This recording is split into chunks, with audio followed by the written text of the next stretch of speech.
Welcome once again. Another section of the All Progressives Congress APC in Ganduje Ward, Dawakin Tofa local government area, Kano State, has once again slapped Dr. Abdullahi Ganduje with a suspension over alleged anti-party activities. Speaking on behalf of 11 other executive members, the faction secretary, Jafar Ganduje, claimed that the faction represents the legitimate leadership of the Ganduje Ward rather than held the APC national chairman accountable for the word's plurality, I beg your pardon, of factions. The suspension comes days after a faction of the ward had suspended Ganduje over corruption allegations. However, stakeholders of the All Progressives Congress in the North Central has backed the suspension of the embattled national chairman of the party and demanded that the seat that Abdullahi Adamu previously occupied be returned to their zone, while adding that the alleged imposition of Ganduje on the party was insensitive and a clear violation of the zoning process in the party. Joining us in this developing story is Dr. Osinowo Ibrahim, member of the APC Presidential Campaign Council 2014, 2018, and 2022. Good morning, Mr. Osinowo, Dr. Osinowo, I beg your pardon. Thank you very much for joining us. We'd like you to speak on the situation regarding Mr. Ganduje, and it seems like it's been suspension upon suspension. We saw the initial one, and the APC later coming out to say that the people who suspended him were not a part of the party, and asking the Inspector General of Police, the AIG, I beg your pardon, to investigate these people. Now we're seeing another suspension.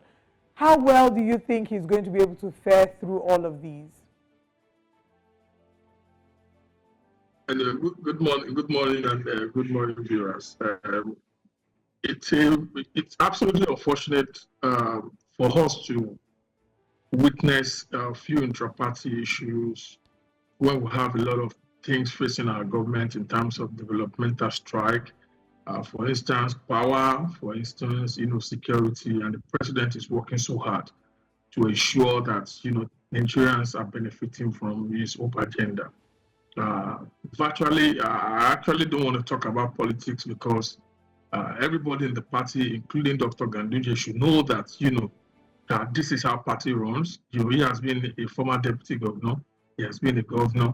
And of course, the elements, those guys who feels that, they are suspending him, he knows all of them, they knows him. So before he became the national chairman, they are member of the same local government, the same ward. So they've known themselves for virtually, over 20, 25 years.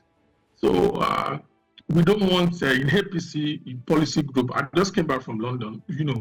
We are working extremely so hard to ensure that Nigerian benefit from Osarogie, President Bola Tinubu's government. So we have a limited contributions when it comes to intra-party dispute. However, I can just say few things that that is patterns to our constitution. APC constitution is very clear. When a chairman left from Southeast, for instance, the next chairman who is going to come, once the chairman resign properly, barrier, the zone that the former chairman comes from has to replace him. That's what APC constitution says. I'm a founding member of the APC, so I know how it works. The issue of the legality between, who are these guys? Are they the original, member of APC? Are they not from Ganduje Ward? These are subject to, litigation, which I actually don't want to, as a scholar, might not really be able to make, few comments on legal issue that is still pending in court. Dr. Ganduje needs to meet them in court and flog it out. They've gotten he's a seasoned politician. He's a former governor, so he knows what to do. I expect him, to ensure that most of his, pending his litigation in court issue, do what will make Nigeria proud of this government. We are strictly focusing on governance right now. No time for politics. We are busy. We want Nigeria to have 24-hour power supply. We want them to sleep with their two eyes closed. We want foreign direct investment. We want to go into the money market to make sure Nigeria is benefiting from this leadership. And that's what, we're really, really concerned about at this point. Yeah, would you then say that, if Ganduje and his travels continue to be a distraction, to what the APC is trying to achieve, then he might as well, completely just step aside as APC chairman and focus on these challenges, and instead of distracting the Bola Tinubu government. Number one, you would notice that we are not distracted. If you look at what the Minister of Finance and CBN Governor recently, are doing, and other, senior government officials are doing, trying to attract investment, getting a good, funding for Nigerian government for us to, invest in power, particularly power, to invest in security, to invest in, major capital projects. So what is actually happening within Kano State is just a drop in an ocean. So it doesn't really take a center, stage of what we are doing at this point in time. Yeah. Don't forget that the primary is coming up in 2026, not 2027. So we have a limited time to work with Nigeria to assure them that their votes are not, a wasted vote. So we're so particular about the development and questions that, on what we're doing to better, the life of Nigerians. So yeah. Mr. Dr. Ganduje should sort himself out with his people, with his friends. Let me use that one. You think that this doesn't have to do with, it doesn't destabilize the APC and things are running smoothly, and that President Bola Ahmed Tinubu's time in office is going to be a focused one? I want to believe that that's what you're saying. However, there have been reports that Ganduje has said that a lot of what is going on is conspiracy happening because they want to ensure that they starve President Bola Ahmed Tinubu of votes at the incoming elections. I'd like to get your reaction to that. Votes in Kano, to be precise. Again, you and I, we are Nigerians. We are not Cameroonians. We know the power that be in Kano. And I would like to advise our national chairman not to involve President Tinubu in Kano's politics. He should not link the president to politics that is going on. Again, this is not the time for the president to start campaigning, even for ahead of primary or the major general election. What the president, I believe from what I'm doing and what other government officials are doing, we are focusing on living a very sound, robust lifestyle for Nigeria in all sectors, working tirelessly, making sure that strategic things are put in place ahead of primary. The president does not need removing chairman or chairman fighting, with his friends in his ward. The president does not need that. We have 36 states of the federation that the president needs to, take care of. So Kano is just one of them. However, if you actually want me to go into politics, the national chairman should convey, the national executive committee meeting. He has not conveyed one. He should do things differently. I'm a little bit restrained in talking about him. He should do things differently. We've seen chairman that, plethora of cases from, Adam Soshomole, how you, once you are removed from your ward, you have no legitimate to say you are a national chairman or you are not. There are cases, there are settled cases, even with the Court of Appeal cases that I'm sure you guys are, are opportune to, use as a case study. We don't really want to attach so much importance to to the travail that is going on in Kano. So the APC does Kano not. is very crucial. All right. Now that you've clearly, expressed yourself in that regard, does the APC stand behind Ganduje, or the APC wants to be dissociated from the drama going on with him? The APC leadership. Sorry, can you take that again? I said, does the APC stand in support of Ganduje at this point? From what you are saying, it would seem that the APC leadership wants to be dissociated from what exactly is going on. Is that it?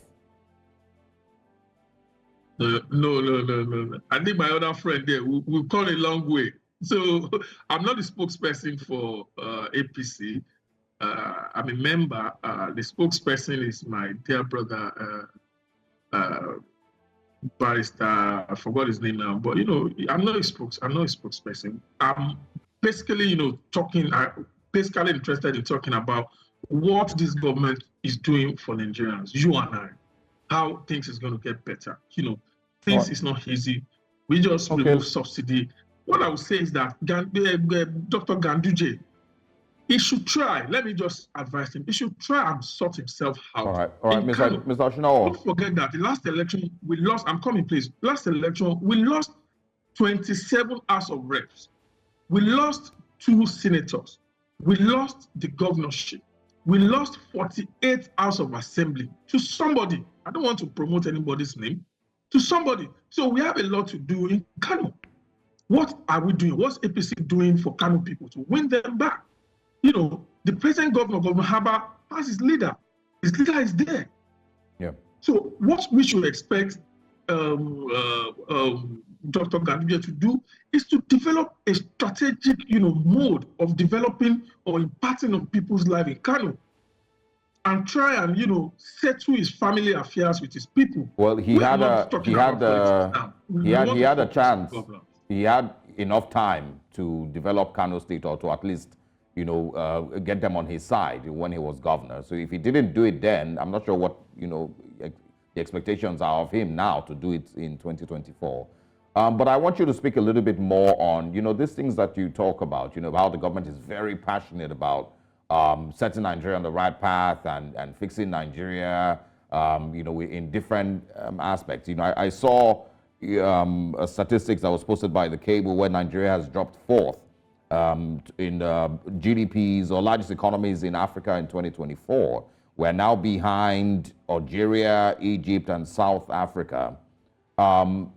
This, maybe doesn't tell a good picture of where we are economically, but what would your reaction be to that? And then, does the president have targets that he is given to his ministers, the people that he's appointed? Does he have, targets that he's set, with them? Absolutely. We have my dear sister Aisha, in terms of evaluation and monitoring of all cabinet members, and she has been working assiduously to ensure that the performance indices are well tabled. However, you mentioned something about a country right now, I forgot the country's name, that their GDP is, higher than Nigeria. Nigeria is at the back corner. You have to, when you're doing data analysis, especially economy analysis, you have to measure the growth. Number one, what I mean by growth is that you have to measure the population of each country. If you imagine all these countries you just mention together, their population size, they are no more than, for instance, let's use Kano State. Even the land size, the investment portfolio. Nigeria, we're talking about an economy of almost about 270 million people. So Nigeria is a big and multi-versatile country. So to measure them, you have to look for another country that has those indices, those taxes that will match them. For instance, people, just put themselves in one room or the other and come out with, data, measuring GDP. It's a measurement of the economies, of the largest economies on the continent. Population size, might be a different conversation entirely. It's what your economy is doing, or how well your economy is doing, that, we're talking about here. If you want to talk about, size is very, very crucial in economic management. For instance, who are the people that contribute to the economy? Who are the people? Majority of the people that contribute to the growth of the economy are human beings. Who will create innovations? Who will create, businesses? Who will create, other mechanisms that will propel the economy to thrive. For instance, Nigeria, we have one of the best, industrial hub in Aba, who are majorly some of their products, if they have the access to go outside the country, of course, that's going to give us a lot. Look at what Oyema is doing in earpiece. If you measure the portfolio of revenue that has come into this country for just 2 months on Harwich route to London alone, it's huge. For instance, Virgin, BA are crying wolf. Most of the prices are down. Some of them are changing their prices to naira. That's a private business. Mr. Osinowo, unfortunately, we need to go. Those are the people that propel the economy. You're not going to bring anybody. Private businesses, private sector. Yeah, but your argument initially, was with regards to the size of those countries and how, some of them are the size of Kano. So if we have a population that is 10 times these countries and we are still fourth behind these countries with a much smaller population than we are, then what exactly is your argument with regards population size? Because we are still fourth. My argument is that, let me make that very simple for all of us to understand. When we are measuring, Gabon and Nigeria, that I don't know the people you are talking about. When you are looking at data analysis of an economic growth, you have to take a section to some, set of people who form name and come out with, regional politics of measuring the economy. Some people will just come. Are they credible? For instance, you have to check those agencies you are mentioning. That who are these people? What is their credentials? How many, economic, indices have they given to other countries like World Bank, IMF, International Financial Corporation? Who are these people? It's the IMF, actually. I'm asking you because I would have asked who are these people you are talking about, because I've never heard of them. It is the IMF I'm speaking of. Congo is bigger than Nigeria. It's the IMF I'm speaking about. All right.